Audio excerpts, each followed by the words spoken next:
एक बार एक गांव में एक बूढ़ा रहता था जिसका नाम था रमेश।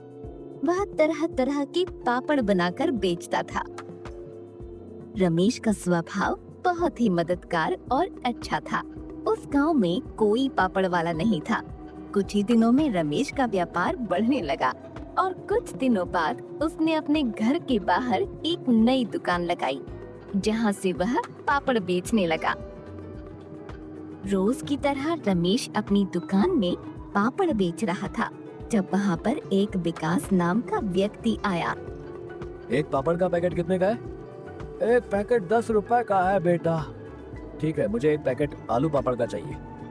रमेश ने एक आलू पापड़ का पैकेट उसे दिया। विकास ने रमेश को 20 रुपए दिए और रमेश ने 20 रुपए अपने गल्ले में रखे और रमेश ने विकास को 10 रुपए वापस किए। विकास ने देखा रमेश का गल्ला पैसों से भरा है। रमेश के गल्ले में बहुत पैसे हैं। किसी तरह मुझे उस गल्ले में से पैसे निकालने होंगे, लेकिन कैसे? विकास ने सोचा कि मैं रमेश से पानी मांगता हूँ। रमेश गल्ला खुला छोड़कर विकास के लिए पानी लेने गया। रमेश के आने से पहले मुझे उस गल्ले में से पैसे निकालने होंगे। जैसे ही विकास ने गल्ले की तरफ हाथ बढ़ाया तभी रमेश वापस आ गया। तुम मेरे गले में से पैसे क्यों निकाल रहे हो विकास? कुछ देर तक उन दोनों में बहस चली और रमेश ने कहा पंचायत तय करेगी यह पैसे किसके हैं। अब मुझे पंचायत में बताना पड़ेगा कि ये मेरे पैसे हैं। विकास अभी छोटा है और अगर पूरी पंचायत के सामने गलत साबित हुआ तो उसके लिए अच्छा नहीं होगा। वो अपनी गलतियों से खुद सीख जाएगा। अगर तुम्हें लगता है ये पैसे तुम्हारे हैं तो तुम रख लो, मुझे कोई बहस नहीं करनी है।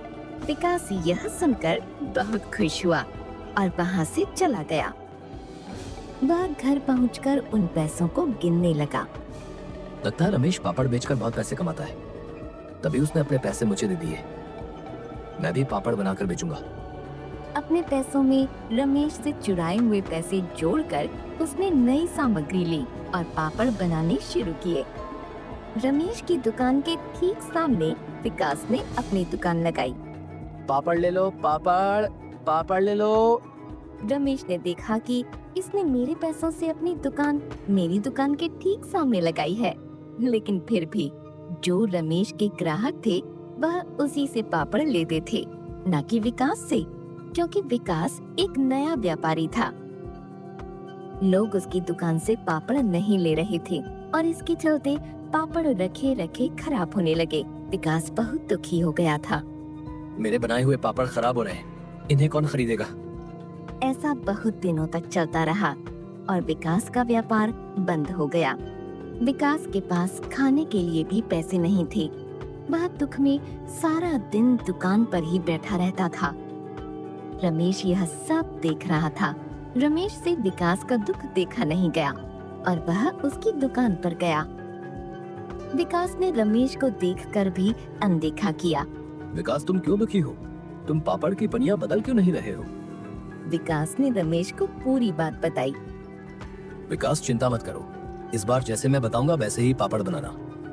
मैं तुम्हें पापड़ की सामग्री खरीदने के पैसे भी दूंगा और जब तुम्हारा व्यापार चलने लगेगा तब तुम मेरे पैसे वापस लौटा देना।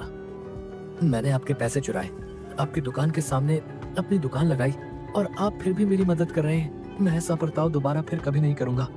जैसा रमेश ने बताया विकास ने वैसा ही किया और जल्द ही उसका व्यापार बढ़ने लगा। विकास ने रमेश के सारे पैसे वापस लौटा दिए। अब हर काम ईमानदारी से करना विकास। आपकी अच्छाई के कारण आज मैं अच्छे से व्यापार कर पा रहा हूँ।